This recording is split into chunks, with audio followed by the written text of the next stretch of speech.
Kajian Fathul Bari Syarah Kitab Sahih Al-Bukhari,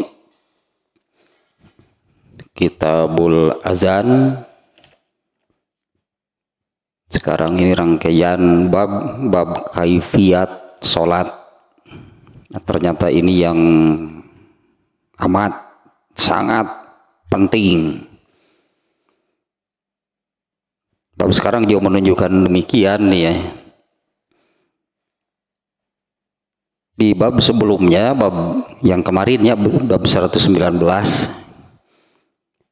di mana Imam Bukhari itu ya, dalam menyusun kitab sahihnya. Nanti di bab sekarang ini perlu penjelasan lah, perlu ya, ada sekilas gitu, sedikit penjelasan tentang Imam Bukhari dan metodenya dalam menyusun kitab Sahih Bukhari. Ya, di mana kitab Sahih Bukhari itu yang kitab yang sangat populer lah gitu ya. Kitab sangat populer, kitab nomor 1 bestseller lah itu kalau di pasaran. Sahih Bukhari pasti yang pertama. Nah, Imam Bukhari dan metodenya. Ya, metode dalam menyusun kitab sahihnya. Nah, yang kemarin ya, sekarang ini masih sekitar babnya, rangkaian bab tentang ruku, masihnya sekitar bab tentang ruku. Dari bab berapa nih ya, sekarang bab ke 120, mulai dari bab berapa nih, 115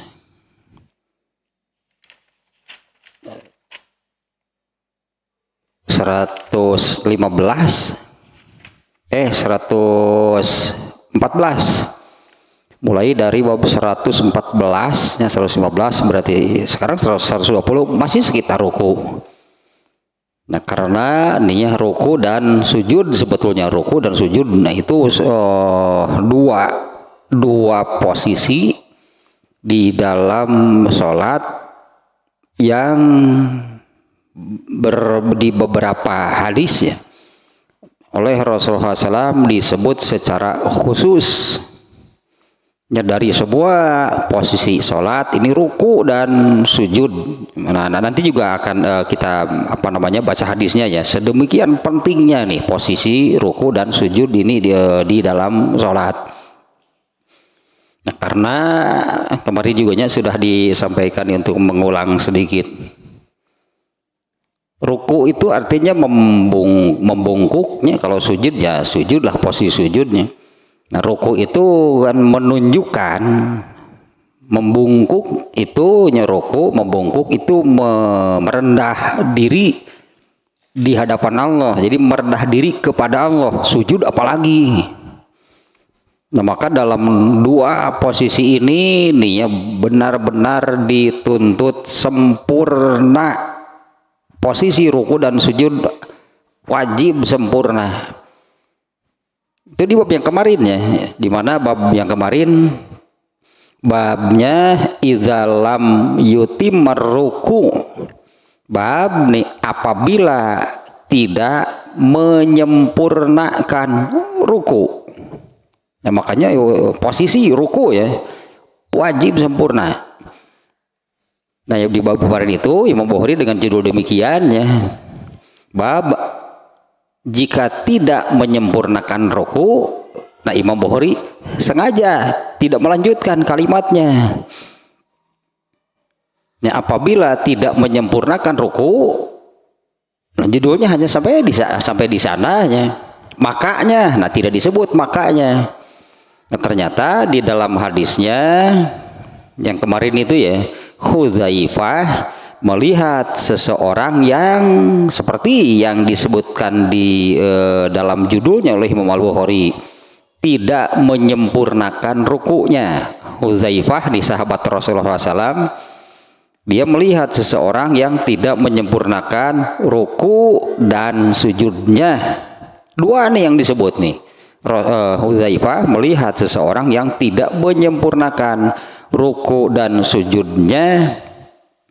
Dia mengatakan, ma sholaita, kamu itu tidak sholat. Ini jawabannya, ini jawab dari makanya itu apa? Inilah itu hadis. Makanya itu seperti ini. Jika tidak menyempurnakan ruku, maka nah hadisnya yang ini. Huzaifah, sahabat Rasulullah SAW, melihat seseorang yang tidak menyempurnakan ruku dan sujudnya, dia mengatakan, ma sholaita, kamu itu tidak sholat. Ini dua posisi ini nih, ruku dan sujud itu yang karena dua posisi itu menunjukkan seseorang yang sedang sholat itu betul-betul, katakanlahnya betul-betul merendah diri itu di hadapan Allah. Nah, sehingga seperti ini tuntutannya, ruku dan sujud itu wajib sempurna. Tidak sempurna, Huzaifah mengatakan kamu tidak sholat. Nah, bab 120 sekarang nih, ya masih bab tentang ruku ya. Ini bab masih tentang ruku. 121 nanti juga masih tentang ruku. Kemudian bab 122 tentang ruku, masih tentang ruku. Nah, bab 120 sekarang nih. Di bab ini tadi saya katakan nanti di bab ini nih, perlu ada penjelasan lah sekilas sedikit tentang Imam Bukhari dan metodenya dalam menyusun kitab Sahih Al-Bukhari. Di bab ini hanya ada judul tanpa hadis. Ada judulnya gitu, judulnya babnya, pembahasannya. Imam Bukhari memunculkan sebuah judul, ternyata hadisnya tidak ada.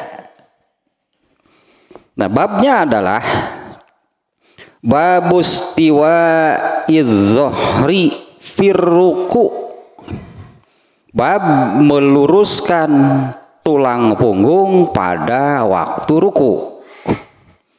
Meluruskan tulang punggung pada waktu ruku. Nah, ternyata lurusnya tulang punggung ini inti dari sempurnanya ruku. Ininya, lurusnya tulang punggung ini nih inti dari sempurnanya ruku. Atau hal terbesar lah sebutnya. Hal terbesar dalam ruku itu adalah lurusnya tulang punggung. Hal yang lainnya misalnya kan kepalanya, kemudian kan kemarin sudahnya dibahas tangannya waktu ruku itu di mana gitu, telapak tangan itu di mana, itu termasuk sekitar ruku. Tapi hal terbesar dalam ruku itu adalah meluruskan tulang punggung. Tulang punggungnya lurusnya, jadi tidak cembung, tidak melengkung itu tulang punggungnya ya. Tidak melengkung, tidak cembung, dan sebaliknya lah, tidak cekung. Kalau cekung rasanya mustahil, mungkinnya orang ruku gitu tulang punggungnya itu begini gini cekung gitu ya. Tapi kalau cembung mungkin.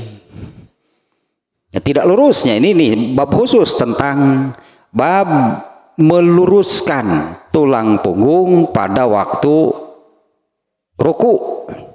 Meskipun nantinya pada waktu sujud juga sama, ini waktu sujud juga sama nih.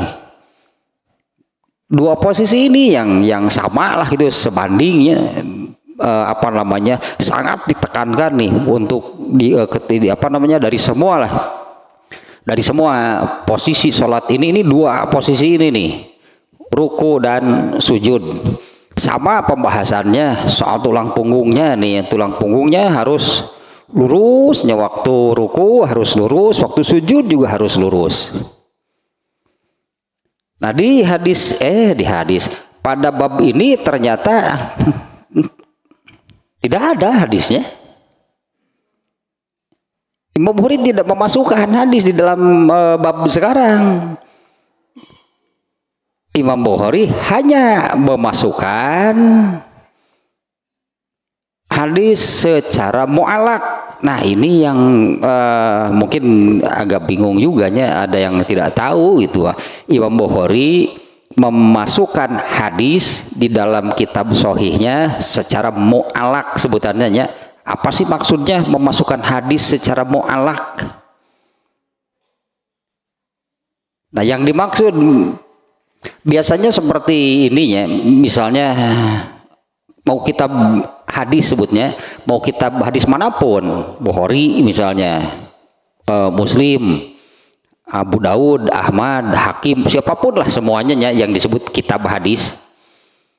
Nah setiap hadis yang yang ada di dalam kitab-kitab tersebut itu ditulis dengan sanadnya namanya. Sanad itu rangkaian rawi, rangkaian orang. Misalnya Imam Bukhari dia memasukkan sebuah hadis. Nah, maka Imam Bukhari akan mengatakan telah meriwayatkan kepadaku, itu kata Imam Bukhari ya, telah meriwayatkan kepadaku, artinya Imam Bukhari itu mendapatkan hadis tersebut itu dari orang, dari seseorang. Telah meriwayatkan kepadaku siapa? Si A misalnya. Dan si A ini waktu mengajarkan hadis itu kepada Imam Al-Bukhari, dia juga mengatakan hal yang sama. Telah mengajarkan, telah meriwayatkan kepadaku si B. Si B mengatakan, telah meriwayatkan kepadaku. Jadilah rangkaian orang-orang yang menghubungkan antara ini Imam Bukhari dan Nabi sampai kepada Nabi. Jadi Imam Bukhari dari si A dari si B dari si C dari Nabi. Nah di sebuah kitab hadis itu seperti itu. Kalau kita membaca kitab hadis seperti itu semuanya. Disebutnya rangkaian orang-orang ini sanad istilahnya. Dalam ilmu hadis ini disebutnya sanad atau isnad. Ini malah belajar ilmu hadis sekilas saja ya. Jadi kalau saya sih di sini membaca hadis kan rangkaian orang-orangnya tidak saya baca. Tidak dibaca. Imam Bukhari mengatakan dari si Anu, nah ini dari si A mengatakan dari si B, dari si C, nah itunya tidak saya baca ya. Karena yang kita kaji ini kitab Fathul Bari, ini syarah atau tafsir. Kalau untuk Quran itu tafsir ya. Ini syarah kitab Sahih Al-Bukhari. Kitab Sahih Al-Bukhari itu hadisnya sahih semuanya. Makanya rangkaian orang-orang tadinya tidak perlu diragukan lagi. Ini hadisnya pasti sahih.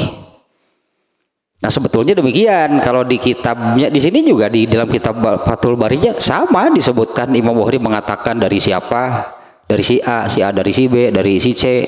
Nah ini sanad yang menentukan sebuah hadis itu. Kita suka mendengarnya ini hadis sahih, ini hadis dhaif.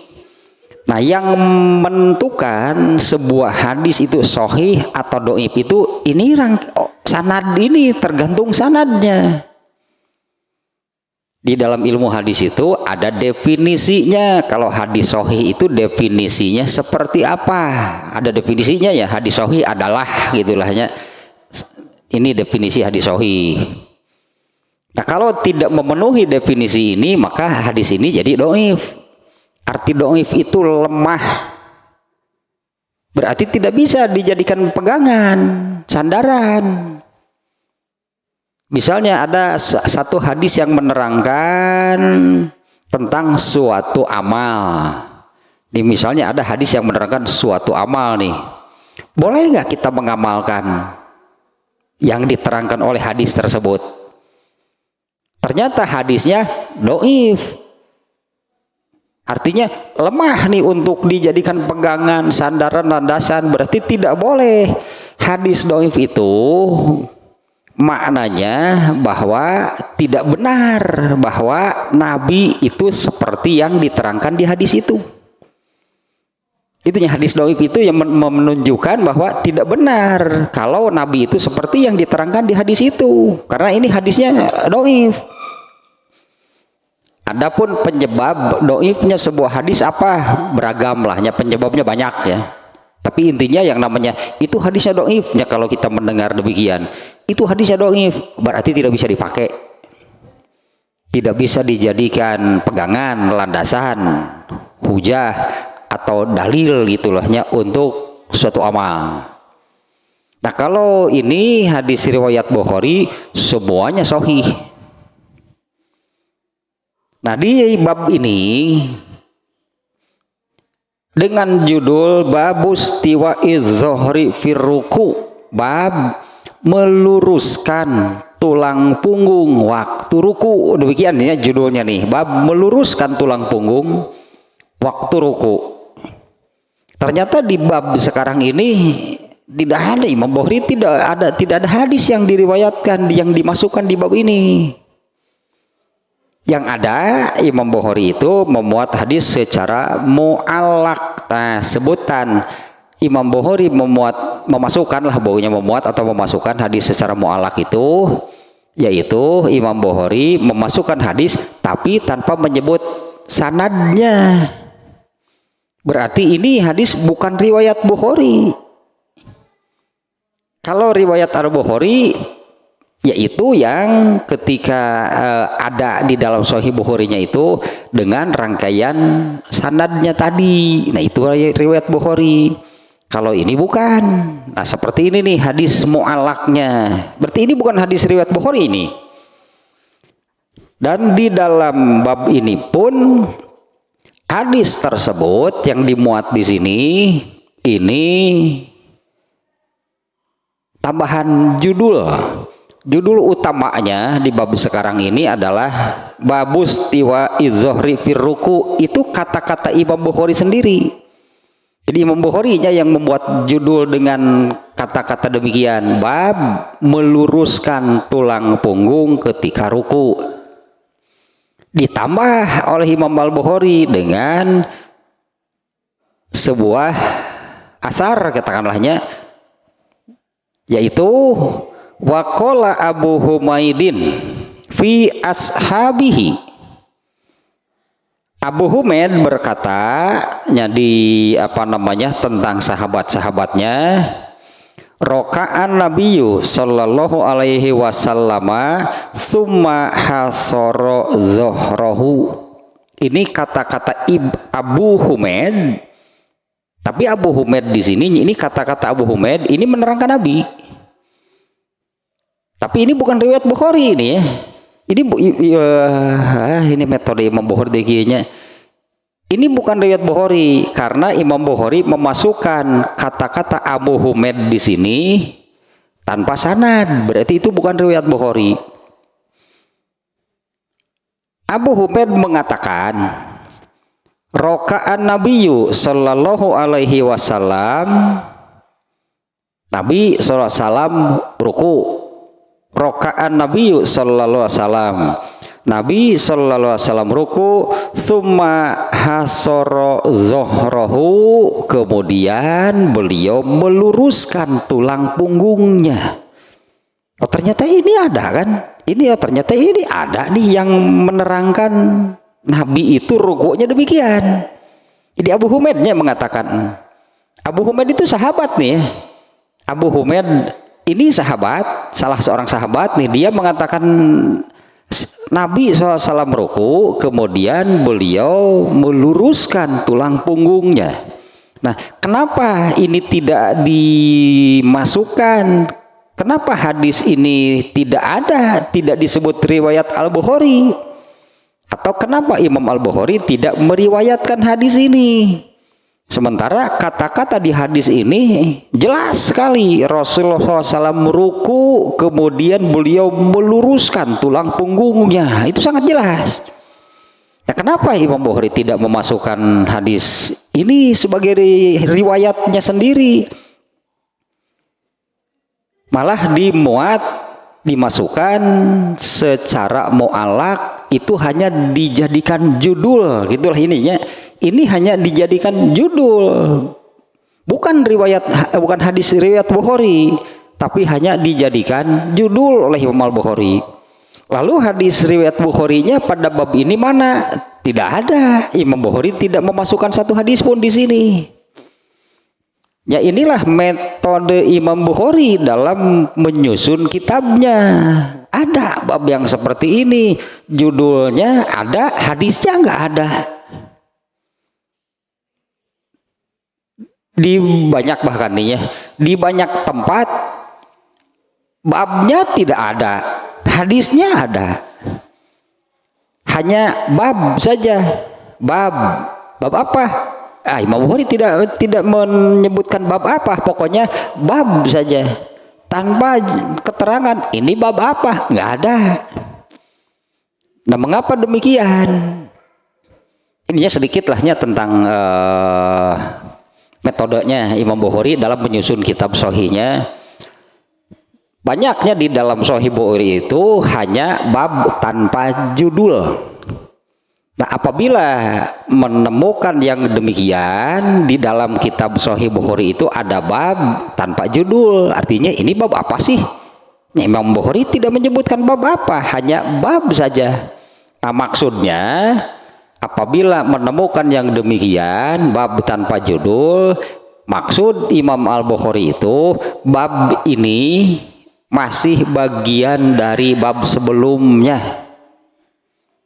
Ya, bab yang tanpa judul itu ini bab masih bagian dari yang sebelumnya. Itu banyaknya di dalam Sahih Bukhari yang demikian, ada bab tanpa judul. Nah, ternyata metode Imam Bukhari itu demikian, bahwa Imam Bukhari hanya menuliskan bab saja tanpa judul. Nah, maksudnya demikian, berarti itu bab tanpa judul itu masih bagian dari bab sebelumnya. Nah, sekarang yang ini ada judulnya, nggak ada hadisnya. Ada babnya, ada bab tanpa judul, hadisnya ada. Seperti tadi maksudnya, ada bab tanpa judul, hadisnya ada. Di bawah bab tersebut ada itu hadisnya. Kalau yang ini bab sekarang, ini bab ke 120 ya. Judulnya ada babus tiwa'ir zohri fir ruku, bab meluruskan tulang punggung waktu ruku. Mana hadisnya? Nggak ada. Imam Bukhari tidak memasukkan satu hadis pun di sini. Kenapa? Menurut Imam Al-Bukhari, tadi tanya di dalam ilmu hadisnya, di dalam ilmu hadis definisi hadis sahih itu ada gitunya. Hadis sahih definisinya adalah seperti apa gitulahnya. Ini definisi hadis sahih. Ini definisi secara umum. Kurang lebih demikian nih. Hadis sahih adalah hadis yang sanadnya bersambung. Tadi dari Imam Bukhari dari si A dari si B dari si C dari si D, dari sahabat, dari Nabi, itulah. Berarti ini nih, itunya berita itu kalau dari Nabi ke sahabat, oleh sahabat diriwayatkan kepada tabi'in, diriwayatkan lagi sampai kepada Imam Al-Bukhari. Nah, kalau oleh Imam Al-Bukhari kemudian itu dicatat dari siapa, ditulis dengan orang-orangnya. Namanya sanad gitu tadinya. Nah, sanad ini harus benar bahwa Imam Bukhari memang benar-benar menerima dari si A. Kemudian si A itu harus terbukti benar menerima dari si B. Si B itu harus terbukti benar dia menerima dari si C, dan terus sampai kepada Nabi. Apabila ada tidak kejelasan, dhaif berarti. Itulahnya kurang lebihnya salah satu penyebab hadis dhaif itu terputus disebut itu sanadnya. Nah, definisi hadis sahih itu adalah sebuah hadis yang diriwayatkan secara berkesinambungan oleh orang-orang yang terpercaya, orang-orang yang jujur, orang-orang yang tidak pernah berdusta. dan orang-orang yang apik, tekun, rajin dalam memelihara hadisnya sehingga tidak ada terjadi kesalahan. Nah, apabila ada yang tidak terpenuhi dari hal tersebut, maka hadisnya jadi dhaif. Nah, Imam Bukhari sendiri hadis sahih seperti apa? Ya sama lah, definisi hadis sahih itu demikian. Tapi Imam Bukhari itu kan jadi ilmunya jadi sedikit lah tentang ilmu hadisnya.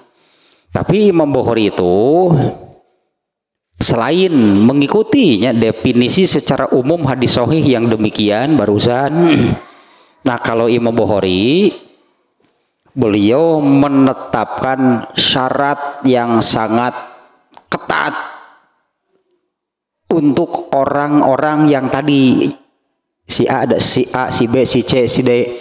Nah, Imam Bukhari itu menetapkan syarat yang sangat berat untuk hadisnya bisa masuk ke dalam Sahih Bukhari. Bukan rawi yang biasa-biasa, berarti rawi itu orang-orangnya yang yang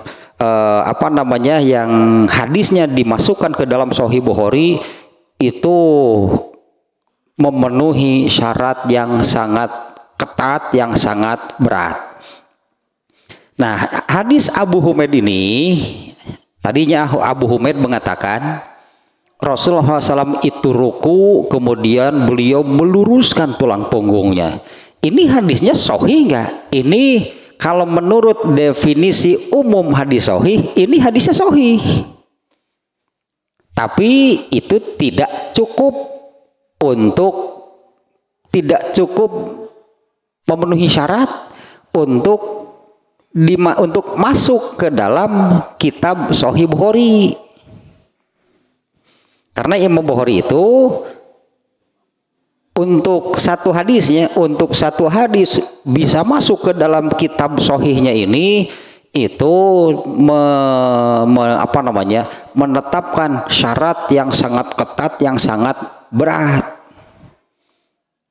Kalau menurut definisi umum hadis ini sahih. Nah, ternyata hadis yang oleh Imam Bukhari di sininya hanya tadi disebutannya dimuat secara mu'allaq, tidak diriwayatkan oleh Bukhari. Imam Bukhari hanya mengutip perkataan Abu Humaid ini dijadikan judul. Jadi ini judulnya anggaplah dua ya. Satu, judulnya itu kata-kata Imam Bukhari sendiri, bab meluruskan tulang punggung ketika ruku. Ditambah judulnya dengan Abu Humaid mengatakan Nabi SAW ruku kemudian meluruskan tulang punggungnya. Itu masih judul. Nah, ternyata perkataan Abu Humaid ini kutipan hadis. Potongan hadisnya dari hadis yang cukup panjang nih hadisnya. Ya, hadisnya yang ini nih. Sebentar nih ya. Hadisnya riwayat Abu Dawud. Ternyata nih perkataan Abu Humaid ini potongan hadisnya riwayat Abu Dawud. Nah, jadi adanya itu di kitab Abu Dawud. Hadisnya sahih hadisnya. Tapi tidak cukup untuk dimasukkan ke dalam ke dalam kitab Sahih Bukhari. Karena kitab Sahih Bukhari ini hadisnya itu hadis dengan kualitas istimewa, kualitas super lah sebutnya. Semua hadis riwayat Bukhari itu kualitas super. Tidak semua hadis bisa masuk di sini di dalam kitab Sahih Bukhari. Kalau untuk memenuhi definisi hadis sahih secara umum bisa, tapi tidak cukup untuk masuk ke dalam kitab Sahih Bukhari. Nah, ternyata ini hadisnya hadis riwayat Abu Dawud nih ya. Perkataan Abu Humaid ini perkataan Abu Humaid ini ada di Abu Dawud seperti ini nih hadisnya. Ini hadisnya sangat panjang, bahkan hadisnya sangat panjang. Kita potong saja nih yang terkait dengan bab sekarang. Kurang lebih seperti ini nih redaksi hadisnya. Muhammad atau an Muhammad ibni Umar ibni Ata'in qala sami'tu Aba Humaidin As-Sa'idi fi asratin min ashabi Rasulillah sallallahu alaihi wasallam minhum Abu Qatadah qala Abu Humaidin ana a'lamukum bi sholati Rasulillah sallallahu alaihi wasallam qalu falima wallahi makunta bi aksarina lahu tabaan wala aqdamina lahu suhbatan qala bala qalu fa'rid qala kana Rasulullah sallallahu alaihi wasallam iza qoma ila sholati yarfa'u yadaihi hatta yuhazziya bihi maman kibaihi summa yukabbiru hatta yakirra kullu azmin fi maudhihi mu'tadilan summa yaqra'u summa yukabbiru fayarfa'u yadaihi hatta yuhazziya bihi maman kibaihi summa yarka'u wa yad'u rahataihi ala rukbataihi summa ya'tadilu fala yasubbu ra'sahu wala yuqni'u. Nah, sampai di situ perkataan Abu Humaidnya menerangkan Nabi, di mana yang diambil oleh Imam Al-Bukhari dijadikan judul di sini. Ini bagian yang terkait dengan bab sekarang, meluruskan tulang punggung. Ini terjemahnya nih yang barusan.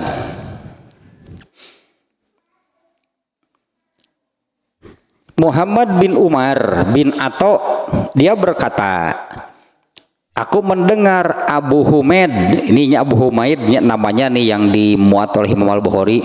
Aku mendengar Abu Humaid As-Sa'idi berkata, di tengah-tengah 10 sahabat Rasulullah SAW, di antaranya dari 10 sahabat itu ada Abu Qatadah. Abu Humaid mengatakan ketika dia berada di antara 10 orang sahabat. Di antara 10 orang sahabat itu ada yang bernama Abu Qatadah.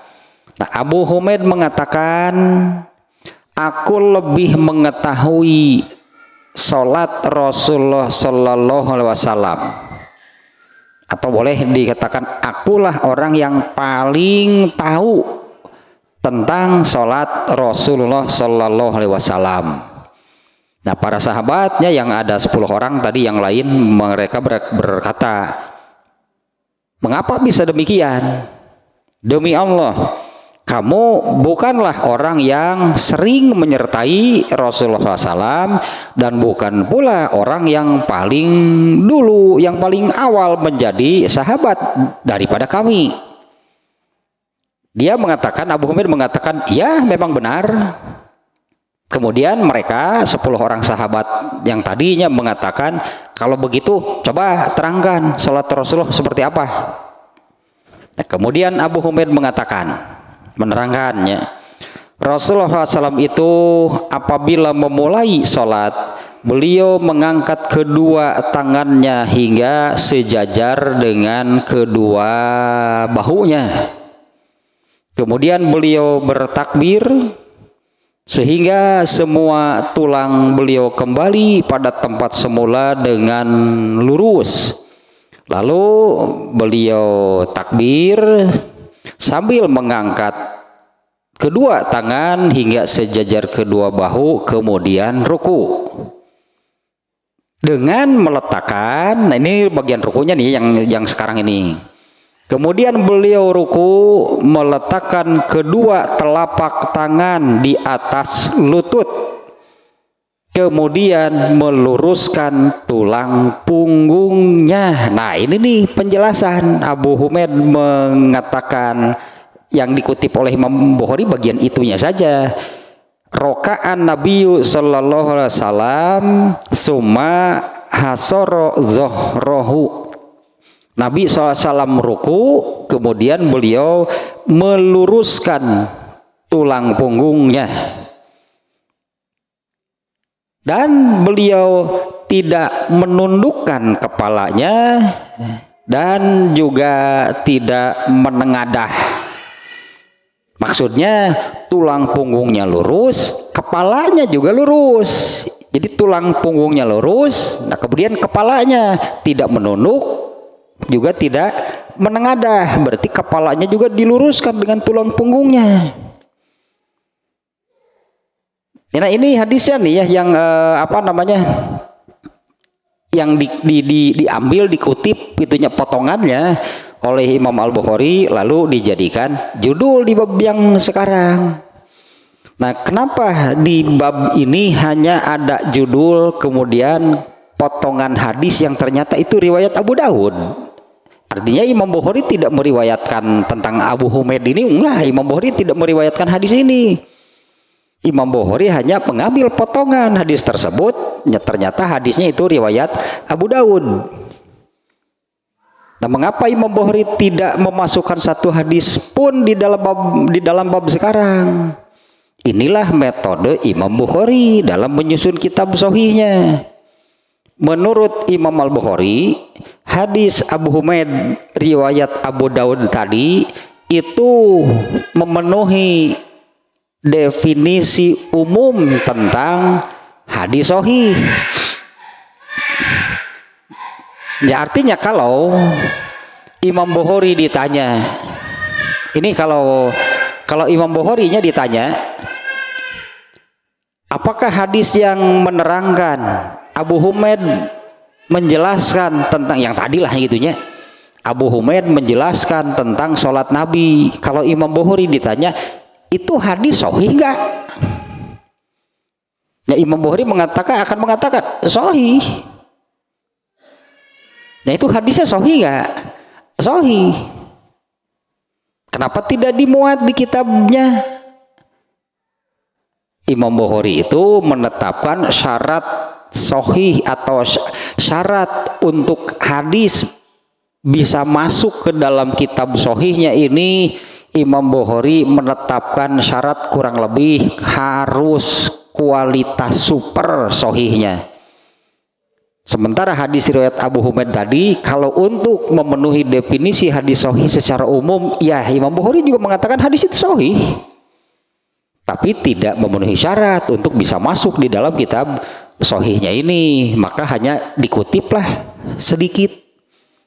Abu Humaid mengatakan Rasulullah SAW ruku dan beliau meluruskan tulang punggungnya. Itu benar artinya ya, karena hadisnya sahih. Hadisnya sahih riwayat Abu Daud. Berarti tidak ada satupun hadis yang memenuhi syarat yang Imam Bukhari tetapkan tentang meluruskan tulang punggung ketika ruku. Itu tidak ada satu hadis pun yang memenuhi syarat untuk masuk ke dalam kitab Sahih Bukhari. Bukan tidak ada yang sahih, bukan. Ini bisa dipahaminya kalau tentang meluruskan tulang punggung ketika ruku, itu tidak ada satu pun hadis yang memenuhi syarat untuk bisa masuk ke dalam kitab Sahih Bukhari. Nah, adapun hadis Abu Daud tadinya di mana isinya kan Abu Humaid mengatakan Rasulullah meluruskan tulang punggungnya, ruku kemudian meluruskan tulang punggungnya. Hadisnya riwayat Abu Daud. Kalau Imam Bukhari ditanya hadis itu sahih enggak? Sahih, kata Imam Bukhari. Nah, di mana sahihnya itu sahih memenuhi definisi sahih secara umum. Benar hadisnya sahih. Tapi untuk bisa masuk ke dalam Sahih Bukhari ini bukan kualitas super, gitulah, bukan kualitas super gitu ya. Tapi kesimpulannya berarti benar bahwa ketika ruku itu wajib meluruskan tulang punggungnya. Nah, hadis-hadis yang lain juga adanya yang selain Abu Humaid yang menerangkan Rasulullah SAW itu ketika ruku beliau meluruskan tulang punggungnya. Ini bukan hanya Abu Humaid yang menerangkan demikian. Di antaranya hadis lainnya Ali bin Abu Thalib juga menerangkan hal yang sama dengan Abu Humaid. Ali bin Abu Thalib mengatakan Rasulullah SAW itu apabila ruku, ini menggambarkan lurusnya gitunya tulang punggung Rasulullah SAW. Rasulullah SAW itu apabila ruku kemudian kita menyimpan segelas air di punggungnya pasti tidak akan tumpah. Itu yang menggambarkan lurusnya tulang punggung Rasulullah SAW ketika ruku. Bahkan yang kemarin lihatnya bab ke-119, apa sih yang dimaksud dengan tidak menyempurnakan ruku? Nah, terutama soal tulang punggungnya. Ya, yang dimaksud dengan tidak menyempurnakan ruku itu terutama gitu. Tadi di awalnya saya katakan yang karena di bab ke-119 kemarin kan Imam Bukhari mengatakan demikian. Bab jika tidak menyempurnakan ruku, kata Huzaifah ketika dia melihat orang yang sholat tidak menyempurnakan rukunya, Huzaifah mengatakan kamu tidak sholat. Artinya kan ruku, posisi ruku dan sujud wajib sempurna. Tidak sempurna, ya inilah seperti kata Huzaifah. Nanti di depannya, di bab ke berapa nih? Bab ke 122. Nah, sekarang ini kan sebab 120. Bab 122 nanti seperti ini nih. Babu amrin Nabi sallallahu alaihi wasallam allazi la yutimma ruku'ahu bil i'adah. Seperti itu nih judulnya nih. Bab Nabi memerintahkan orang yang tidak sempurna rukunya untuk mengulangi sholatnya. Itu judul sihnya. Bab Nabi memerintah orang yang tidak sempurna rukunya untuk mengulang sholatnya. Makanya Huzaifahnya di bab yang kemarin itu sejalan dengan Nabi. Nabi juga mengatakan demikian. Nabi memerintah untuk ulangi sholat. Artinya yang sudah dilakukan itu tidak sah. Sehingga harus kerjakan lagi. Ulangi sholatnya. Itu nanti di bab 122. Ya berarti sekali lagi unsur terbesar gitu dari sebutan menyempurnakan ruku itu adalah lurusnya tulang punggung. Nah ini babnya, hanya di sini tidak ada hadisnya. Nah penjelasannya kurang lebih demikian tadinya. Kenapa di bab ini Imam Bukhari tidak memasukkan satu hadis pun? Nggak ada hadisnya di bab sekarang. Yang ada hanya babnya. Bab meluruskan tulang punggung ketika ruku. Mana hadisnya? Nggak ada. Imam Bukhari hanya mengambil kutipan hadis riwayat Abu Daud. Jadi menurut Imam Al-Bukhari ada nggak hadisnya tentang meluruskan tulang punggung di dalam ruku? Ada. Makanya ada judulnya, ada pembahasannya. Ya ada nggak gitunya tentang ini wajib gitunya meluruskan tulang punggung ketika ruku? Iya benar. Mana dalilnya? Kalau mencari di dalam kitab Sahih Bukhari nggak akan ada. Kenapa bisa demikian? Karena hadis yang menerangkan tersebut tidak ada yang memenuhi syarat untuk bisa masuk ke dalam kitab Sahih Bukhari. Inilah metode Imam Bukhari. Bukan tidak ada yang sahih. Hadis Abu Humaid ini sahih nggak? Sahih. Imam Bukhari akan mengatakan itu sahih. Tapi sahih untuk sahih untuk memenuhi definisi sahih secara umum. Ini sudah memenuhi, ini hadisnya sahih. Kenapa tidak dimasukkan sebagai riwayat Bukhari? Nah, ini bukan kualitas super, makanya tidak dimasukkan. Tapi kesimpulannya benar artinya ya, bahwa hadis tentang Nabi meluruskan tulang punggung ketika ruku itu hadisnya sahih, berarti memang benar demikian. Dan di hadisnya tadinya yang kita baca tadi riwayat Abu Daud bab ininya nih tadi, Nabi SAW itu meluruskan tulang punggungnya. Ini sekitar rukunya seperti ini tadi ya, kita ulangi lagi yang berkaitan dengan rukunya saja. Kemudian beliau bertakbir, mengangkat tangan sejajar dengan bahunya, lalu ruku dengan meletakkan telapak tangan di lututnya. Ini dengan meletakkan tangan di lututnya, meletakkan kedua telapak tangan di atas kedua lututnya, kemudian meluruskan tulang punggung dengan kepala tidak menunduk dan tidak menengadah, ente tungkul, ente tanggah, itulahnya, tidak menunduk, tidak menengadah. Artinya kepalanya ini lurus dengan tulang punggungnya. Tulang punggungnya lurus tapi kepalanya menunduk. Tulang punggungnya lurus tapi kepalanya menengadah. Yang salah kepalanya sih. Karena kepalanya ini harus lurus dengan tulang punggung. Nah, tadi reaksinya demikian gitunya.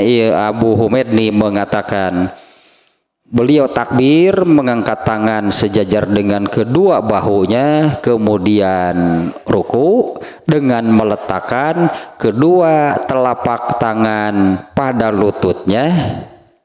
Lalu, nah berarti beliau ini kan yang diterangkan oleh Abu Humaid ya.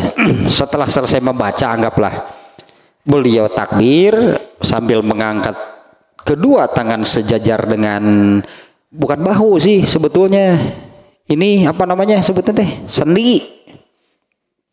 Mankib bukan bahu, sendi.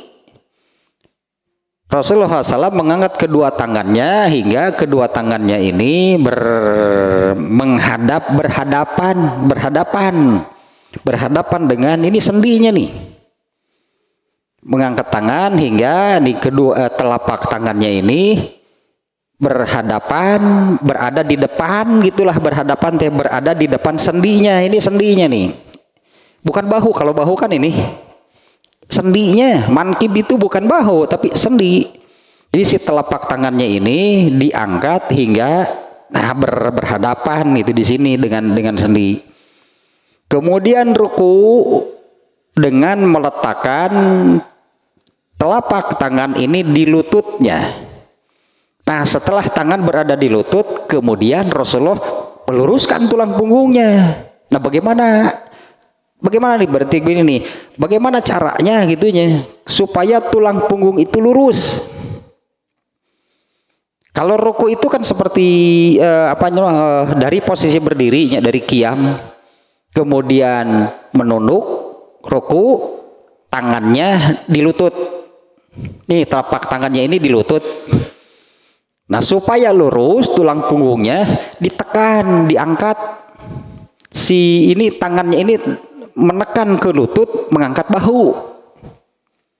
Itu ya ini tangannya ini nih ya di lutut, tekankan ke lutut sampai mengangkat bahunya. Tangannya lurus. Tekankan ke lutut sampai ini terangkat gitulah bahunya. Nah, itu pasti lurus, tidak melengkung. Kalau ruku hanya sekedar membungkuk, menempatkan menempatkan telapak tangan di lutut, hanya sekedar membungkuk ya, menempatkan dua lutut, menempatkan dua telapak tangan di lutut hanya sekedar membungkuk, menempatkan dua telapak tangan di lutut, melengkung pasti hasilnya, belum lurus. Makanya di hadisnya Abu Humaid mengatakan Rasulullah mengangkat kedua tangannya, sebutlah hingga sejajarnya dengan ini nih, dengan sendi bahu gitulah, dengan sendi bahunya. Kemudian ruku, meletakkan dua telapak tangan di lututnya. Nah, ada lanjutannya. Kemudian meluruskan tulang punggungnya, menempatkan dua telapak tangan di lutut, kemudian luruskan tulang punggungnya. Bagaimana? tekan, berarti itunya si tangannya ini menekan gitu ke lututnya, menekan sampai mengangkat bahunya. Kemudian ini sebetulnya coba mau di praktekkan sendiri sambil bercermin, boleh dicoba. Atau ya ke siapalah, coba lihat ruku saya misalnya, tulang punggungnya lurus ya, karena ini wajib nih ya. Ini redaksinya demikian nih, Abu Humaid ini harus teliti nih ya melihat redaksi hadisnya. Mulai dari sini kan Rasulullah mengerjakan ruku itu setelah berdiri qiyam ya, selesai membaca Fatihah atau surat lah katakannya. Setelah selesai membaca surat, beliau bertakbir sambil mengangkat tangan hingga sejajar dengan sendi bahunya. Kemudian ruku, meletakkan dua telapak tangan di lutut. Kemudian setelah itu justru ada penjelasan demikian, meletakkan kedua tangan di lutut, kemudian meluruskan tulang punggungnya. Bagaimana? Tangan di lutut, luruskan tulang punggungnya. Nah ini bagaimana caranya? Yaitu tangannya ininya lurus, itunya jangan bengkok nih waktu ruku ya. Tangannya lurus, tekankan tangan ini, angkat itu bahunya, tangan menekan ke lutut, kemudian mengangkat bahunya. Coba, nah itu dicoba mau bercermin itu. Kalau bercermin rasanya kurang akurat. Mending ke orang lain, coba lihat itu ruku saya, tulang punggungnya lurus ya. Itu karena dari redaksinya meletakkan dua telapak tangan di lutut, kemudian meluruskan tulang punggungnya dengan kepala yang tidak menunduk juga tidak menengadah. Berarti kepalanya ini lurus dengan tulang punggungnya. Nah, supaya kepala ini lurus dalam arti lurus dengan tulang punggungnya, tidak menunduk, tidak menengadah, maka ketika ruku arahkan pandangan ke mata kaki, itu hasilnya kepalanya lurus. Waktu ruku itu arahkan pandangan ke mata kaki, hasilnya kepala ini pasti lurus. Kalau ketika ruku mengarahkan pandangan ke tempat sujud, sebutannya tempat sujud itu kan di mana wajah itu kena lantai ketika sujud. Nah, kalau ketika ruku pandangannya diarahkan ke tempat sujud, hasilnya kepala menengadah. Hasilnya kepalanya menengadah gitunya, tulang punggungnya lurus, kepalanya begini. Nah, supaya ini tulang punggungnya lurus, sekalian juga lurus dengan dengan kepalanya. Nah, maka ketika ruku itu arahkan pandangan itu ke mata kaki. Nah, hasilnya kepala itu lurus dengan tulang punggung.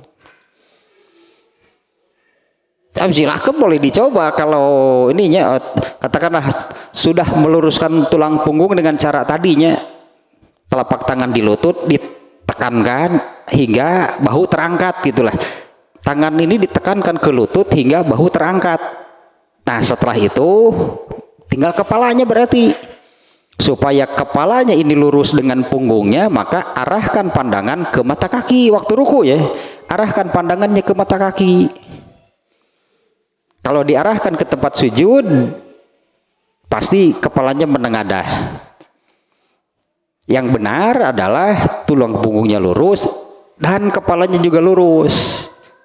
Lurus dalam arti dengan punggungnya ini ya, tidak menunduk, tidak menengadah. Karena Abu Humaid mengatakan demikian tadinya, ketika ruku itu Rasulullah meletakkan dua telapak tangan di lututnya, kemudian meluruskan tulang punggungnya dengan kepala yang tidak menunduk juga tidak menengadah. Nah, bagaimana caranya supaya tulang punggungnya lurus? tekankan tangan itu ke lutut sampai bahunya terangkat. Bagaimana supaya kepalanya juga lurus dengan tulang punggungnya? Arahkan pandangannya ke mata kaki. Nah, itu hasilnya, tulang punggungnya lurus, kepalanya juga lurus. Tidak menunduk, tidak menengadah. Ini redaksinya demikian nih. Kita baca lagi nih ya. Lalu ruku dengan meletakkan kedua telapak tangan di atas kedua lutut, kemudian meluruskan punggungnya dengan kepala tidak menunduk juga tidak menengadah. Nah, keterangan rukunya sampai di sana. Setelah itu beliau bangkit sambil mengucapkan Sami Allahu liman hamidah. Ini panjang nih hadisnya karena ya, Abu Humaid itu menerangkan sholat Rasulullah. Nah, bagian rukunya yang barusan. Tambahan nih hadisnya yang menunjukkan wajib menyempurnakan ruku dan sujud. Posisi yang dimaksud wajib menyempurnakan, wajib sempurna itu ya, posisi ruku dan sujud wajib sempurna. Dan yang unsur terbesar yang dimaksud dengan sempurnanya ruku dan sujud itu adalah soal lurus dan tidaknya tulang punggung. Itu unsur pokoknya. Yang disebut menyempurnakan ruku dan sujud itu adalah lurus atau tidaknya tulang punggung. Tambahan nih hadisnya. Pada hadis riwayat Ahmad nih, sudah saya sudah saya kasih tanda nih hadisnya. Ya, sebentar nih hadisnya nomor ini nih. Hadisnya ini pendek nih. Dari Abu Sa'id Al-Khudri radhiyallahu anhu, Rasulullah SAW bersabda. Ini asli Arabnya seperti ini nih. Anna Rasulullah sallallahu alaihi wasallam qala inna aswa'an nasi sariqatan allazi yasriku salatahu. Qalu ya Rasulullah wa kaifa yasrikuha? Qala la yutimmu ruku'aha wala sujudaha. Rasulullah SAW bersabda, ini coba diperhatikan redaksinya ini berat nih, ini hadis ini nih. Sesungguhnya seburuk-buruk manusia adalah pencuri yang mencuri sholatnya. Sesungguhnya seburuk-buruk manusia adalah pencuri yang mencuri sholatnya. Para sahabat bertanya, wahai Rasulullah, bagaimana ia mencuri sholatnya? Beliau bersabda, ia tidak menyempurnakan ruku dan sujudnya. Ini redaksinya demikian ya, hadis riwayat Ahmad. Seburuk-buruk manusia adalah pencuri yang mencuri sholatnya. Para sahabat bertanya, bagaimana ia mencuri sholatnya? Beliau bersabda, ia tidak menyempurnakan ruku dan sujudnya. Satu, hadisnya riwayat Ahmad. Kemudian hadis riwayat Ahmad satu lagi nih. Di cirian digitunya. Nah, yang ini nih. Satu lagi ini hadis riwayat Ahmadnya tentang yang seperti hadis yang barusan. Ini terjemahnya saya seperti ini nih. Rasulullah SAW bersabda, seburuk-buruk manusia adalah yang mencuri. Sejelek-jelek atau seburuk-buruk manusia yang mencuri adalah orang yang mencuri sholatnya. Ya, seburuk-buruk manusia yang mencuri adalah orang yang mencuri sholatnya. Para sahabat bertanya, wahai Rasulullah, bagaimana seseorang mencuri sholatnya? Rasulullah SAW bersabda, yaitu seseorang yang tidak sempurna ruku dan sujudnya. Di dalam redaksi yang lain Rasulullah SAW bersabda, nah seperti ini nih yang disebut tidak sempurna ruku dan sujudnya. Di dalam redaksi yang lain beliau bersabda, yaitu orang yang tidak meluruskan tulang punggungnya waktu ruku dan sujud. Tadinya hadisnya nih ya, ini hadis riwayat Ahmad juga nih. Kalau di sini disebut nih yang tidak menyempurnakan ruku dan sujudnya itu yang seperti apa? Yang tidak meluruskan tulang punggungnya waktu ruku dan sujud. Sekali lagi nih redaksinya di hadis riwayat Ahmad yang kedua nih ya. Rasulullah SAW bersabda, seburuk-buruk manusia yang mencuri adalah orang yang mencuri sholatnya. Para sahabat bertanya, wahai Rasulullah, bagaimana seseorang mencuri sholatnya? Rasulullah SAW bersabda, yaitu orang yang tidak sempurna ruku dan sujudnya. Nah, atau nih beliau bersabda, yaitu orang yang tidak lurus tulang punggungnya ketika ruku dan sujud. Nah ini Imam Bukhari ini babnya, tapi tidak ada kan hadisnya. Judulnya bab sekarang ini kan bab meluruskan tulang punggung waktu ruku. Ada hadisnya enggak? Tadi kan hadis Ahmad, hadis Abu Daud, tadinya Abu Humaid yang menerangkannya. Kemudian barusan ada dua hadis riwayat Ahmad itu Rasulullah yang menyabdakan, seburuk-buruk manusia adalah yang mencuri sholatnya. Seperti apa yang dimaksud dengan mencuri di dalam sholatnya? Ada dua redaksinya, yaitu yang tidak menyempurnakan ruku dan sujudnya. Di dalam redaksi yang lain Rasulullah menyabdakan, yaitu orang yang tidak meluruskan tulang punggungnya ketika ruku dan sujud. Nah kalau kembali ke sini bab 120 inilah Imam Bukhari. Di dalam bab sekarang Imam Bukhari itu hanya membuat judulnya bab meluruskan tulang punggung. Hadisnya mana? Gak ada yang memenuhi syarat. Kurang lebih Imam Bukhari mengatakan demikian. Gak ada yang memenuhi syarat untuk masuk di dalam kitab sahihnya. Tapi ada nggak hadisnya tentang meluruskan tulang punggung? Ada. Imam Bukhari akan menjawab demikian. Ada hadisnya. Mana? Tuh di Abu Daud. Makanya Imam Bukhari memuat kutipannya. Abu Humaid mengatakan Rasulullah SAW meluruskan tulang punggungnya. Ada penjelasannya yang demikian. Hadisnya ada di riwayat Abu Daud. Kenapa tidak dimasukkan di dalam kitab sahihnya? Kualitasnya standar. Itulah kualitasnya standar, memenuhi syarat sahih secara umum itu memenuhi. Hadisnya sahih gak? Sahih kata Imam Bukhari juga hadisnya sahih. Tapi tidak memenuhi syarat untuk bisa masuk ke dalam kitab sahihnya. Nah, kemudian Imam Bukhari juga tahu hadis itu ada di riwayat Abu Daud, makanya dikutipkan sebagian sedikit. Dan Imam Bukhari tahu nggak ada hadis ini, hadis riwayat Ahmad yang ini. Maunya Imam Bukhari itu apa? Imam Bukhari juga tahu Rasulullah bersabda seperti tadi, seburuk-buruk manusia adalah pencuri di dalam sholat. Imam Bukhari itu tahu ada hadis ini, sahih hadisnya.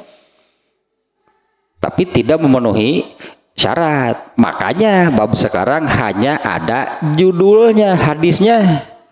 Kata Imam Bukhari, nggak ada yang memenuhi syarat untuk bisa masuk di sini.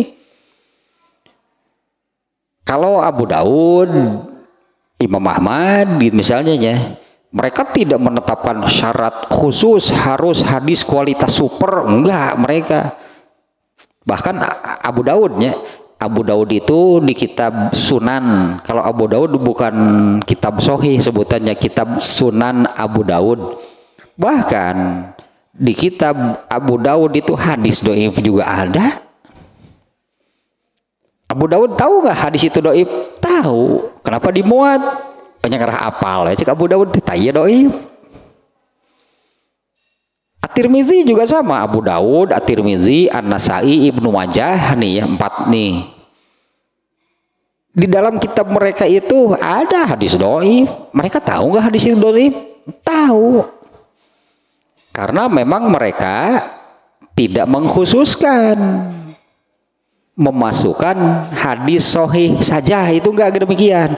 Kalau Imam Bukhari dan Muslim dua nih, kalau Imam Bukhari dan Muslim mereka berdua hanya memasukkan hadis-hadis sahih di dalam kitab mereka.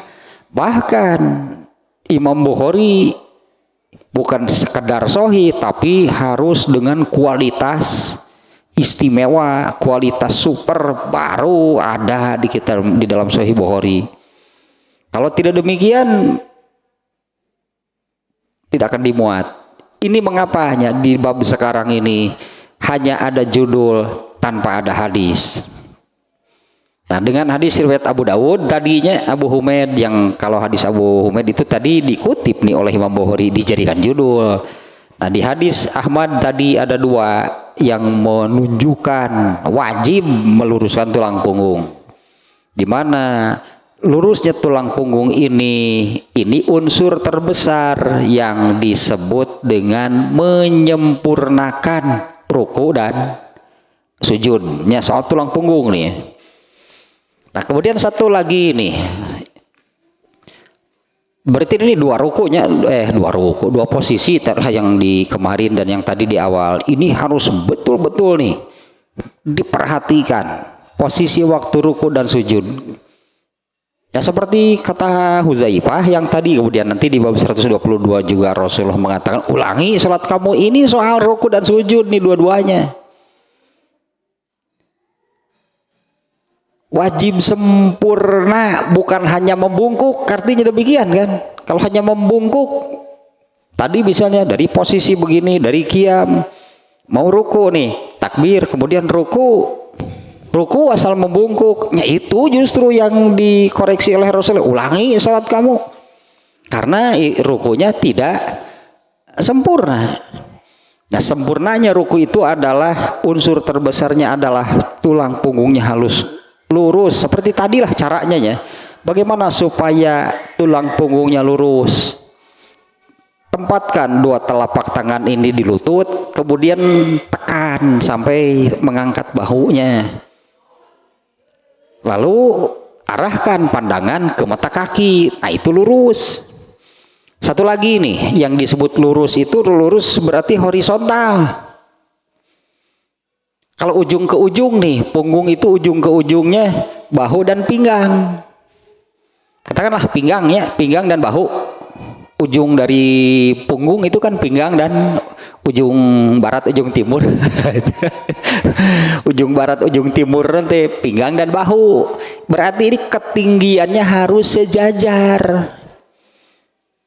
Kalau bahu lebih rendah dari pinggang berarti turun, mudun. Bahunya berarti terlalu rendahnya karena ketinggian bahu lebih rendah dari pinggang, berarti waktu ruku itu bukan lurus horizontal begini berarti. Atau ketinggian bahu itu lebih tinggi dari pinggang, ya, nanjak berarti. Nah, yang tadi itulah caranya ya, itu hasilnya lurus dan horizontal. Ketinggian pinggang dan bahu itu sama dengan cara yang tadi. Tempatkan dua telapak tangan di lutut, kemudian tekan ini dengan tangan yang lurusnya, jangan bengkok. Tempatkan dua tangan di lutut, kemudian tekan sampai bahunya terangkat, lalu arahkan pandangan ke mata kaki. Nah, itu sempurna hasilnya. Tulang punggungnya lurus, juga kepalanya juga lurus, tidak menunduk, tidak menengadah. Rasulullah tanya kalau bab sekarang ininya mengikuti ini nih kitab Fathul Bari, apa namanya, syarah Sahih Al-Bukhari. Nah, ternyata di Sahih Bukharinya tidak ada hadis yang dimuat, hadis yang dimasukkan di dalam bab sekarang. Dengan alasan seperti tadilahnya sudah saya jelaskan. Mengapa Imam Bukhari tidak memasukkan satu hadis pun di sini, seperti tadilah alasannya. Tapi masalahnya benar nggak? Kalau tulang punggung itu harus lurus, mata kayak bab nage cek Imam Bukhari teh. Ini kan babnya, bab meluruskan tulang punggung. Adapun hadisnya baca di Abu Dawud. bacalah di Ahmad. Makanya seperti yang saya lakukan, oh ternyata di Abu Daud, ternyata di Imam Ahmad, nah barusan itu hadis-hadisnya kita baca, benar memang demikian. Bahkan Imam Bukhari, bahkan Rasulullah SAW kan di dalam riwayat Ahmad tadi menyebutkan seburuk-buruk manusia adalah yang mencuri sholatnya. Seperti apa? Tidak meluruskan tulang punggungnya ketika ruku dan sujud. Nanti di bab berikutnya nih, Rasulullah memerintah mengulangi sholatnya orang yang tidak meluruskan tulang punggung waktu ruku dan sujud.